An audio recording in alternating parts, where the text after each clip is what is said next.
All right, guys. Today we are going to talk about something kind of, you might think of as kind of boring, but it's actually pretty exciting, I think. And that is the concept of walking. Walking to increase energy, mental health, improve your overall well-being.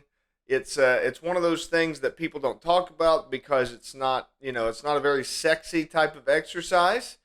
I remember when I was a kid, my grandma, she was a big walker and she used to always talk about it all the time. Even when she was quite a bit older, she made it a commitment to always walk. She had a certain area that she walked. She walked up to a neighbor's farm and then she walked back every day, at least once a day, and that was her daily exercise, which as a kid, I never really thought of as much of an exercise, but especially as I've gotten older and learned more about physiology and how the body works, that it's really, really good exercise. So first of all, let's dive in just a little bit on different types of exercise, what they do, what's beneficial and negative about them, and all that kind of stuff. So the body kind of operates in two big ways, and one is for basically stamina, endurance, and the other is for power. So you've got short burst activity and long enduring activity. Obviously, walking is the long kind of enduring activity, and your body's built.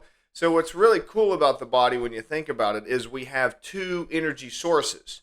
We have sugar or glycogen, which is what we get from carbohydrates. So whenever you have anything sweet, anything starchy, anything like that, that's stored in our body as glycogen. The glycogen is really powerful, short-lasting energy.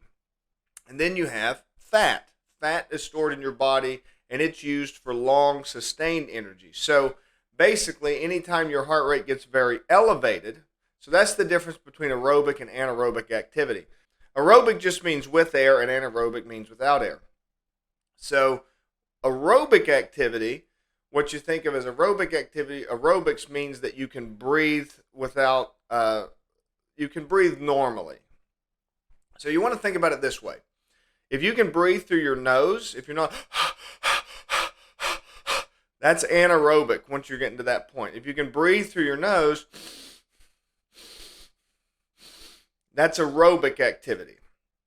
So walking is aerobic activity, but you want to keep it on the lower scale of that. The lower you get on that in that scale, the better you are for fat loss. And they've done a lot of research and a lot of study on this kind of stuff. Long sustained things with your heart rate at that lower level will improve your health. That's what's interesting about the way that our body operates. So, if you're doing short burst, powerful activities, you're using primarily sugar stored up in your body. Okay, so that's and a lot of this stuff has gotten kind of muddled and mixed up over the years because that's where like these ideas of like carb loading and stuff like that have really come from. But it doesn't really make a whole lot of sense, and there's a lot of science nowadays that's starting to reverse a lot of that, say doesn't really make a whole lot of sense. Yeah, like if you're an athlete,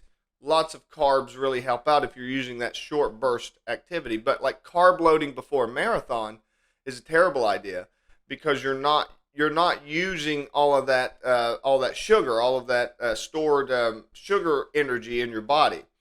Same thing with walking.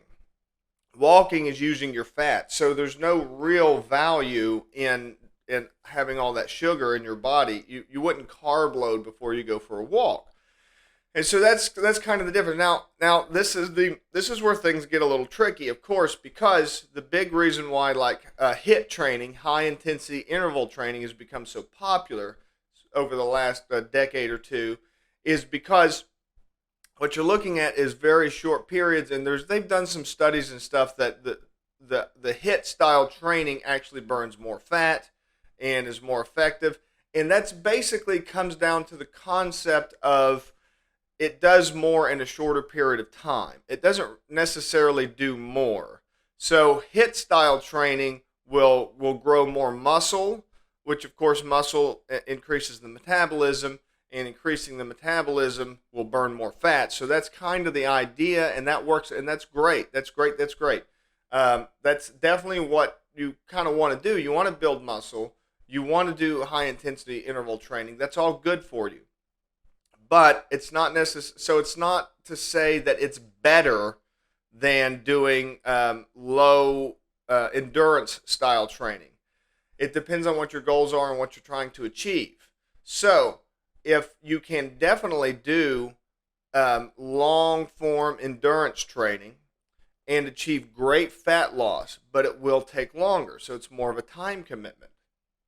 So if you've only got a half hour and you're wanting the maximum results, then you need to do HIIT training. But most people don't do HIIT training right. Most people, when they do HIIT, they push themselves to an uncomfortable level. So they push themselves till they're uncomfortable, and then they stop there. But HIIT training is supposed to be like a max out effort. Like if you do 5 rounds of HIIT, then by the 5th one, you should be like completely out of gas. Like that's the point where, if you think back to like high school, when you were doing like wind sprints and stuff, that's the point where you're throwing up, like you're sick to your stomach, like you've left it all out on the field. That's what HIIT training is. Most people don't do that. Most people have a really hard time pushing themselves that hard. So that gets us back to walking, which everybody can do. And that's really what makes walking such a powerful exercise. Anybody can do it, and it absolutely has fantastic health benefits. Whether you walk for a half hour a day or you walk for 12 hours a day, and that's a thing. That's a thing that people do. There are all kinds of studies and some new information coming out that these super long endurance walks are incredibly effective for both mental health and for physical health. And when you think about it, it makes sense. That's the way our bodies were designed to operate. We're designed to walk. We have a walking platform. We don't necessarily have a sprinting platform. The way that we're designed to operate is short bursts of speed. Nothing like, but we're not like gazelles. Gazelles are made to be super fast, and that's why if you look at the way that humans hunt, we run down animals. So if you look at the way like hunter-gatherers hunt, now you think to yourself, like, we're nowhere near as fast as a gazelle. How could we possibly run down animals? Well, they can't go as long as we can. We can go and go and go and go and go. So if you look at like the way that in the bush, the way that hunter-gatherers operate is they will run down animals, basically exhaust them. They just never stop. Yeah, those animals get they'll get out of the gate a lot faster. They'll go farther a lot faster, but they cannot sustain that. Humans can sustain a good, steady progression, a good, steady rate for a long, long, long period of time. And that's the way we're built. That's the way we're made. That's what our body wants to do. That's why walking is so good for us. I'm a big believer in, if you just go back to what your body's designed to do and incorporate that as your exercise, it's usually really beneficial. It usually works right out of the gate. And walking is just one of those. So make a commitment today, whether it's every day for 20 minutes or 3 days a week for a half hour, or if you want to take a Saturday. And that's really all a hike is, by the way. If you've ever wondered why hikes make you feel so good and you feel so good after a long hike, it's a walk. That's all it is. It's good for you. But pick a Saturday, go for a 6-hour hike. Take some water with you. That's all you need. You don't need to like carb load. You don't need to have a bunch of snacks and treats with you. And if you're very out of shape, you might want to limit that. Start out with an hour, see how your body responds to it.